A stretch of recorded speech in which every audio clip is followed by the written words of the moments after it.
Hey y'all, I apologize, excuse my messy hair day. I wanted to hop on and just kind of be here with you guys for a little bit. I've been having kind of like a rough mental health to the last 24 hours or so. Like, I mean, you can tell I don't know really that I'm sleeping. The good news is I met with my psychiatrist and they've doubled a couple of my medications and I was able to get those yesterday, so we're good there. But I wanted to introduce our guest star. So I'm really excited for her to share her story, because she does share her story, but she shares her story with her Battlecorn tribe. And she's done a lot of sharing of her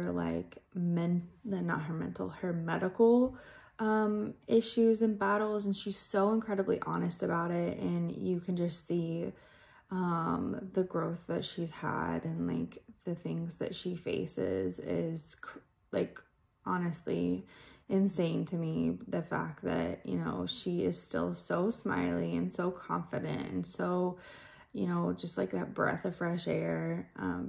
She has been one of my best friends for roughly 20 years, and she is an amazing light to the world. But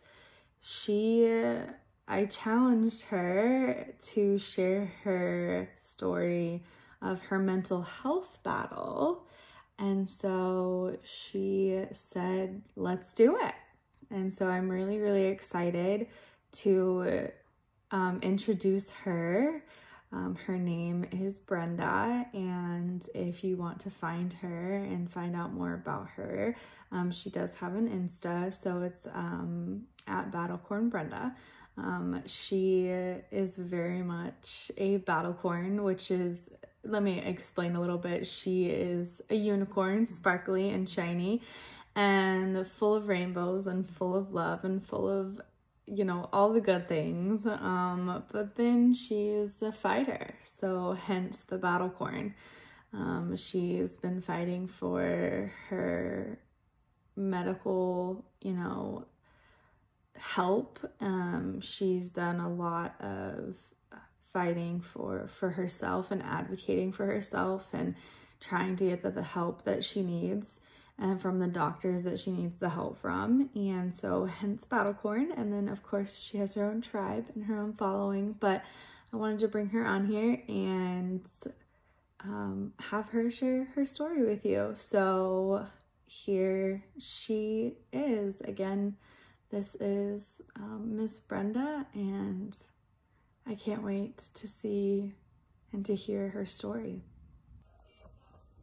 Hello, Battlecorn tribe.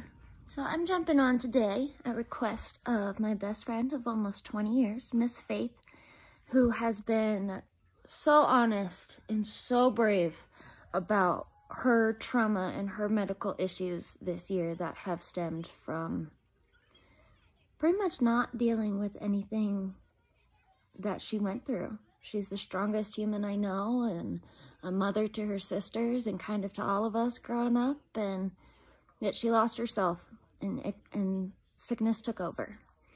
But she's doing well, and I'm extremely proud of her and her journey and how she's documenting it. And she asked me to jump on and kind of talk about some mental health. I have been very open and honest about medical symptoms and procedures and things that I go through. But I've never opened up publicly about the mental things that you go through as a chronically ill person. You're sick forever. And that's really hard to deal with. I was 16 when it started, and in high school. And when you graduate high school, you're supposed to know what you want to do with your life, where you want to go, everything. And figure it out, and they set you on your way. School, work, career, whatever. That's how it's supposed to go. I had a vision of myself and who I was going to be and my identity and everything that I was going to achieve. And it was taken from me. And I didn't realize how sick I was until after I lost my fiance. My late fiance, Tyler, was very, very ill. He had the autoimmune version of leukemia, which is called aplastic anemia. We lived in an ICU for almost 2 years, and for about a good majority of that, he was in an induced coma. So after that happened and we lost him, that set me very scared and just on a journey of fuck what everybody says, I'm gonna live this life, I'm young, I'm strong, I can fight it off. You can't. These illnesses inside that attack your body, for some reason, they don't give a shit what your dreams are. They don't care who you wanted to be or what you wanted to do. They just take over. And I find that flares and things worsen in times of mental chaos and mental struggles. So I spent 10 years running from doctors who told me things I didn't want to hear. Like that I wouldn't live past 50, that I couldn't do this, that I couldn't do that, that I wouldn't have this or wouldn't have that. And I ran. And I chased toxic love stories, searching for things that I wanted out of this world that I was told I wasn't going to get. Running with that, with your life, makes you fight or flight all the time. And I fight because I can't run. There is no flight for me. It's fight. And every time that I tried to go to school, go to work, especially be in my career of choice of motorcycles and power sports and things like that, I'd be so excited and I could make my body work and do it. I could do a 40-hour week. I can handle all these customers. I've got this, right? Finally, I've got this. Until you don't. Until your body says no. And what comes after that is grief, anger, frustration. Feeling like a burden to your family and friends because you can't work.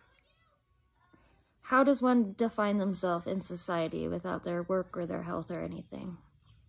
The first question people ask you is, what's your name and what do you do? For so long, I felt I was defined by being disabled. And I would say, hi, I'm Brenda, and I don't work, I'm disabled, as my identity. I have realized only recently, in the past few years, that I need a new identity. I don't want to just be Brenda, the sick person, for myself. I don't want to be the girl that is careerless, jobless. It makes you feel skillless, like you're not good enough for this world.